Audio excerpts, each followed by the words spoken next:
வணக்கம் மக்கள். இன்னைக்கான வீடியோவில் வந்து நம்ம எதை பற்றி பார்க்க போகிறோம் அப்படின்னு வந்து பார்த்தீங்கன்னா, நம்மளோட சேனலில் வந்து பார்த்தீங்கன்னா, நம்மளோட பன்றி பண்ணை சார்ந்த சந்தேகங்களையும் கேள்விகளையும் வந்து பார்த்தீங்கன்னா, நம்ம வந்து வீடியோக்கெல்லாம் வந்து பதிவிட்டு வரோம். நிறைய நண்பர்கள் அவங்களோட சந்தேகங்களை வந்து ஃபோன் கால் மூலியமாவோ இல்லை நேரில் வந்து பார்த்தீங்கன்னா, அவங்களோட சந்தேகங்களை வந்து தீர்த்துட்டு வராங்க. நிறைய நண்பர்கள் வந்து பார்த்தீங்கன்னா, கமெண்ட் பாக்ஸில் வந்து கமெண்ட் பண்ணுறாங்க. இப்போ ஒரு நண்பர் வந்து அருண்ஜீவி அப்படின்ற நண்பர் வந்து என்ன கமெண்ட் பண்ணியிருக்காரு அப்படின்னு வந்து பார்த்தீங்கன்னா, இதுக்கு முன்னாடி அதாவது 11 நாளைக்கு முன்னாடி நம்ம ஒரு வீடியோ வந்து பதிவிட்டு இருந்தோம். என்னன்னு அப்படின்னு வந்து பார்த்தீங்கன்னா, அதாவது 3 காலங்கள்ல வந்து நம்ம வந்து பண்ணைகளை எப்படி வந்து சுத்தமா வச்சுக்கலாம். அதே மாரி வந்து பார்த்தீங்கன்னா, பன்றியோட கழிவுகள வந்து இந்த 3 காலங்கள்ல வந்து எப்படி நம்ம வந்து வெளியேத்துறது அப்படின்றத பத்தி ஒரு வீடியோ வந்து பதிவிட்டிருந்தோம். அந்த வீடியோவ பார்த்துட்டு ஒரு நண்பர் அருண் ஜீவி அப்படின்ற ஒரு நண்பர் வந்து என்ன கேள்வி வந்து கேட்டிருக்காரு அப்படின்னா, அதாவது வெயில் காலங்கள்ல வந்து பார்த்தீங்கன்னா, அதாவது பன்றியோட கழிவுகள் வந்து எவாப்பரேஷன் அதாவது நீராவியா ஆயிடும். ஆனா வந்து மழைக்காலங்கள்ல வந்து நீங்க என்ன பண்ணுவீங்க? அப்படின்ற ஒரு கேள்விய வந்து கேட்டிருக்காரு. அத பத்தி தான் இந்த வீடியோல வந்து டீட்டெயில்டா பார்க்க போறோம். வீடியோ வந்து ஸ்கிப் பண்ணாம முழுமையா பாருங்க. அப்பதான் நம்ம வீடியோல என்ன சொல்ல வரோம் அப்படின்றது முழுமையா புரியும். வாங்க வீடியோக்குள்ள போலாம். அதாவது வந்து பார்த்தீங்கன்னா, அந்த நண்பர் அருண்ஜீவி அப்படின்ற நண்பர் வந்து என்ன கேள்வி வந்து கேட்டிருக்காரு அப்படின்னு வந்து பார்த்தீங்கன்னா, அதாவது மழைக்காலங்கள்ல வந்து நீங்க எப்படி வந்து உங்களோட கழிவுகள வந்து வெளியேத்துவீங்க? அதாவது வெயில் காலங்கள்ல சன் வந்து அதாவது வெயில்ல வந்து பார்த்தீங்கன்னா, அந்த கழிவுகள் எல்லாமே வந்து நீராவியா வந்து வெளியேறிரும். நீங்க வந்து எப்படி வந்து மழைக்காலங்கள்ல வந்து அதோட கழிவுகள வந்து எப்படி மேலாண்மை பண்றீங்க? அப்படின்றத வந்து அவர் வந்து ஒரு கேள்வியா வந்து கேட்டிருக்காரு. அதாவது வந்து இப்போ பார்த்தீங்கன்னா, இப்போ மழைக்காலங்களா இருக்கட்டும், வெயில் காலங்களா இருக்கட்டும், எப்பயுமே வந்து பார்த்தீங்கன்னா, நம்ம வந்து கழிவுகள வந்து செப்பரேட் பண்ணி தான் வந்து பார்த்தீங்கன்னா, நம்ம ஒரு இடத்துல வந்து பிரிக்கணும்.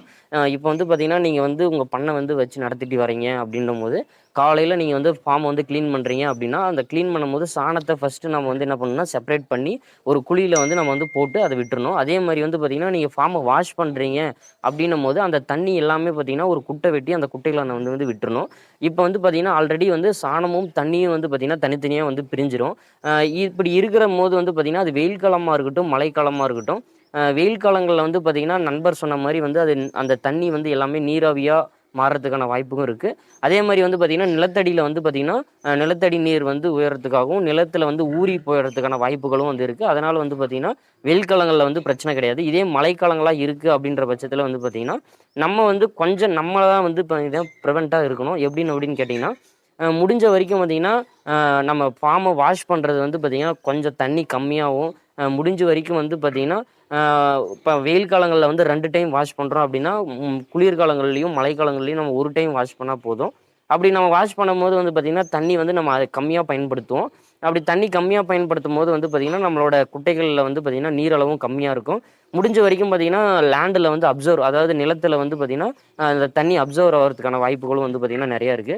அதனால முடிஞ்ச வரைக்கும் பார்த்தீங்கன்னா, நீங்க வந்து வெயில் காலங்கள்ல வந்து தண்ணி யூஸ் பண்றத விட, மழைக்காலங்கள்ல வந்து பார்த்தீங்கன்னா, தண்ணி குறைவா யூஸ் பண்ணி நீங்க வந்து மெயின்டனன்ஸ் பண்றது ரொம்ப இன்னொரு மெத்தட் என்ன அப்படி பண்ணலாம் அப்படின்னு வந்து பார்த்தீங்கன்னா, அந்த வேஸ்ட் வாட்டர வந்து நம்ம என்ன பண்ணலாம்னா, மழைக்காலங்கள்ல இப்ப நம்ம ஆல்ரெடி நம்ம வந்து செப்பரேட் பண்ணிடுறோம். அதாவது அந்த சாணத்தையும், தண்ணியும் செப்பரேட் பண்ணிடுறோம். அந்த செப்பரேட் பண்ண அந்த வாட்டர என்ன பண்ணலாம் அப்படின்னா பார்த்தீங்கன்னா, அதில வந்து பார்த்தீங்கன்னா, ரொம்ப வந்து அதாவது தண்ணி தன்மை கொண்டு தான் வந்து அந்த தண்ணி இருக்கும். அதில வந்து பார்த்தீங்கன்னா, கலிஜ் அதாவது வந்து பார்த்தீங்கன்னா, சாக்கடை மாரி இல்லாம தண்ணி மட்டும் தான் இருக்கும். அப்படி அந்த தண்ணி மட்டும் இருக்கும்போது, அந்த தண்ணி என்ன பண்ணலாம் அப்படின்னா, நம்மளோட வயல்களுக்கு வந்து யூஸ் பண்ணிக்கலாம். அப்படி வயல்களுக்கு யூஸ் பண்ணும்போது வந்து பார்த்தீங்கன்னா, அந்த வாட்டர் லெவல் வந்து குறைஞ்சிரும். அப்படி வாட்டர் லெவல் குறையும்போது பார்த்தீங்கன்னா, நம்ம மழைக்காலங்கள்ல வந்து நம்மளுக்கு எந்த ஒரு ஸ்மெல் பிரச்சனையோ, இல்ல வந்து பார்த்தீங்கன்னா, நீரளவு அதிகமா வரதோ வந்து ப்ராப்ளங்களோ இல்லாம இருக்கும். முடிஞ்ச வரைக்கும் நீங்க வந்து நினைக்கலாம், இப்ப மழைக்காலங்கள்ல வந்து நம்மளோட வயலுக்கு வந்து ஆல்ரெடி மழை வந்து பெஞ்சதுனால அதிகமா தண்ணி வந்திருக்கும் அப்படின்னு நீங்க வந்து சொல்லலாம். அப்படி இருக்கும் பொழுது எல்லா இடத்துலயுமே வந்து அதே மாரியான சிச்சுவேஷன் இருக்காது. ஏதாவது ஒரு இடத்துல அதாவது வந்து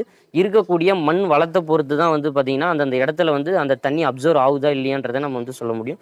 முடிஞ்ச வரைக்கும் உங்களோட வளங்கள் எப்படி இருக்கோ, அதாவது மண் வளங்கள் எப்படி இருக்கோ, அதுக்கு ஏத்தாப்புல நீங்க வந்து பார்த்தீங்கன்னா, தண்ணிய குறைவா பயன்படுத்தி சுத்தமா வச்சுக்கிறதும், முடிஞ்ச வரைக்கும் இருக்கிற வாட்டர வந்து வேற ஒரு இதுக்கு வந்து ரீசைக்கிள் பண்ணி யூஸ் பண்ற மாரி பயன்படுத்துனீங்க அப்படின்னா, இந்த மாரியான ஸ்மெல் பிரச்சனைகள்ல இருந்தும், அதே மாரி வந்து பார்த்தீங்கன்னா, இந்த மாரி கழிவு பிரச்சனைகள்ல இருந்தும் வந்து பார்த்தீங்கன்னா, ஒரு ப்ரொசீஜரா வந்து மெயின்டெயின் பண்ணலாம்.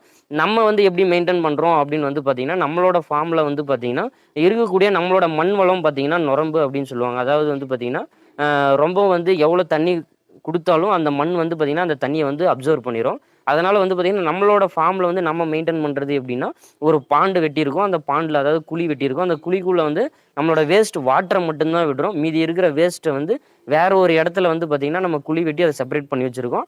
அந்த வேஸ்ட்டை வந்து பார்த்தீங்கன்னா, மழைக்காலமா இருக்கட்டும், வெயில் காலமா இருக்கட்டும், நம்ம வந்து என்ன பண்றோம்னா, மழைக்காலங்கள்ல அப்படியே விட்டுருவோம். அது கொஞ்ச நாள் வெயில் காலங்கள் வந்ததுக்கு அப்புறம் என்ன பண்ணுவோம் அப்படின்னா, அத நல்லா காய விட்டுட்டு, அத எடுத்து என்ன பண்ணிருவோம்னா, தோட்டத்துக்கு அதாவது வெற்றிலை தோட்டமா இருக்கலாம், எந்த ஒரு தோட்டமா இருக்கலாம். நீங்க வந்து கரும்பு தோட்டங்கள் போட்டிருக்கலாம்.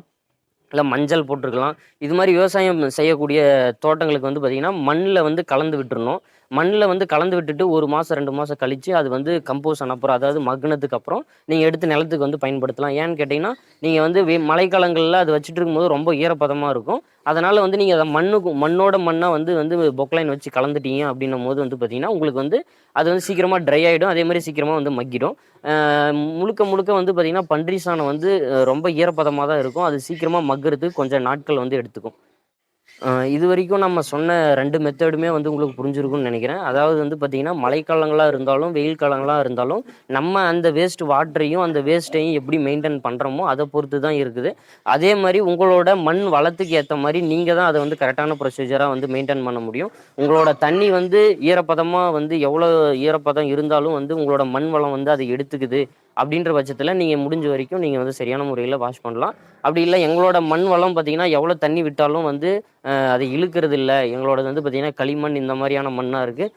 எப்பயுமே ஈரப்பதம் இருந்துட்டே இருக்கு. அப்படின்ற பட்சத்தில நீங்க என்ன பண்ணலாம்னா, அந்த வேஸ்ட் வாட்டர வேற ஒரு விவசாய பயன்பாட்டுக்கு வந்து நீங்க பார்த்தீங்கன்னா, அத யூஸ் பண்ணலாம். அப்படி யூஸ் பண்றதுனால உங்களுக்கு வந்து பார்த்தீங்கன்னா, மகசூலும் நல்லாருக்கும். அதே மாரி வந்து ஒரு வாட்டர் வந்து பார்த்தீங்கன்னா, நீங்க இப்போ வந்து கிணத்துல இருக்கக்கூடிய வாட்டர வந்து நீங்க சேவ் பண்ற மாரி தான் இருக்கும். அதனால ஒரு ரீசைக்கிள் மெத்தடா வந்து நீங்க வந்து யூஸ் பண்ணலாம். இதுவரைக்கும் பார்த்தீங்கன்னா 2 மெத்தட் வந்து பார்த்துருக்கோம். இந்த மெத்தட்ல உங்களுக்கு ஏதாவது டவுட்டோ, சந்தேகங்களோ இருந்தா கமெண்ட் பாக்ஸ்ல வந்து கமெண்ட் பண்ணலாம். அதுக்கான வீடியோ வந்து அடுத்தடுத்து நம்ம வீடியோக்களா பதிவிட்டு வரோம். நன்றி மக்களே! அடுத்த வீடியோவில் சந்திப்போம். அதுவரை உங்களிடம் இருந்து விடைபெறுவது நான் உங்கள் யுவராஜ்.